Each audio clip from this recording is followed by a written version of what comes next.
En las teorías de la argumentación se dieron teorías respectivas y una historiografía algo difusa, lo cual resaltamos. Canadá, 1970. Movimiento de la lógica informal ya había dado frutos sustanciales del estudio y razonamiento, las falacias y el argumento como tipo de producto mental y social. En Estados Unidos, una historia similar a la de Canadá. Movimientos sociales en California dieron un impulso incontrarrestable a iniciativas académicas que hasta entonces eran minoría. Buscaban derrocar la primicia del estudio de la lógica formal como parámetro del entendimiento de la validez filosófica y comunicativa. En Francia, sin indicación absoluta de los colegas americanos o canadienses, se orientó el estudio de la argumentación desde una perspectiva lingüística, que tampoco usó la nomenclatura de teoría de la argumentación. En Países Bajos, donde se conoció la teoría de la argumentación, el proyecto más ambicioso e interesante, el cual no dejaron dudas respecto que la teoría pragmadialéctica era una teoría de la argumentación y no solo una aproximación al discurso argumentativo. En Naes, la semántica flecada, pues, donde él puede ser clasificado como un filósofo experimental, el cual en su empirismo semántico Naes promovió tres diferentes conceptos de una teoría de la argumentación, los cuales fueron: el primero, en un desacuerdo puede ser resuelto cuando las incomprensiones son eliminadas; segundo, que para lograr clarificación se requiere un proceso de precisación; y tercero, que para resolver una diferencia de opinión, cada una de las partes debe dar evidencia para dar peso a su posición. Pasamos a la controversia y necesidad de Rupert Craig-William, lo cual primero sostuvo que la falta de resolución es un producto de la inexistencia de criterios, a partir de los que el juicio puede ser textuado, por lo cual los hablantes no tienen un criterio base, las incomprensiones se profundizan. Segundo, a nivel técnico, sostuvo que categorización preliminar de criterios puede pensarse tridimensionalmente a través de criterio lógico, convencional y empírico, los cuales se refieren a reglas de razonamiento aceptadas tácita o explícitamente por las partes,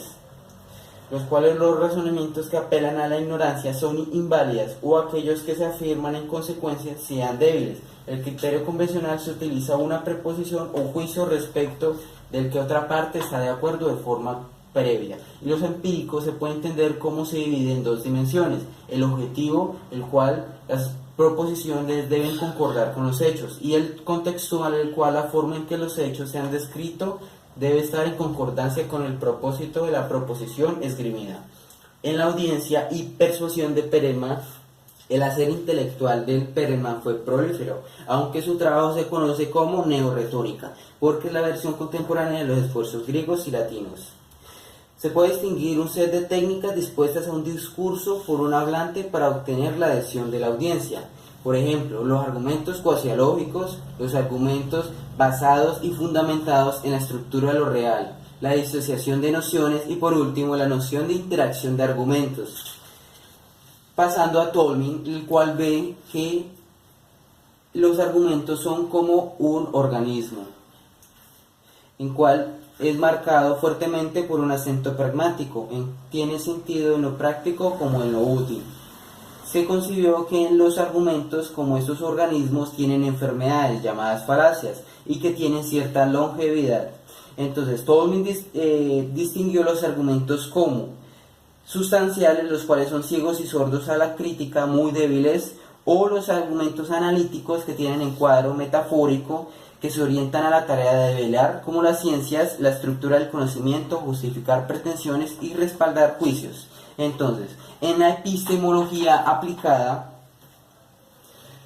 se da el caso de la teoría de la argumentación, se traduce a un dominio en el cual se pesquisa cómo una creencia está justificada, argumentación como resultado de dar buenas razones para aceptar y creer una pretensión. Se caracteriza una buena argumentación, los cuales deben tener razones lógicas que impliquen conclusiones. Deben dar tres criterios importantes: el aléctico, que las razones del argumento sean verdad; el epistémico, en el cual el oyente sabe que las razones pueden o no ser verdad; y el retórico, el cual el oyente acepta estas razones. Dentro de las visiones de la teoría de la argumentación existen acuerdos, el cual surge la necesidad de incluir una subteoría general de la falacia, el cual es la contrapartida negativa de la idea de una buena argumentación. En la teoría de la argumentación es el caso de un tipo de epistemología aplicada que distingue criterios normativos de la práctica argumentativa, discursiva y contextualmente situada. Sus distinciones provienen de caracterización abstracta del funcionamiento del lenguaje y categorías analíticas, como el levantamiento y análisis de la validez intersubjetivo, es decir, patrones de hablantes naturales discernientes como apropiados o inapropiados en un intercambio y que de acuerdo a algunas investigaciones coinciden entre diversas ecologías argumentativas. Incluso si observamos nuestra propia actividad argumentativa, entonces daríamos como evidencia a favor de esta posición.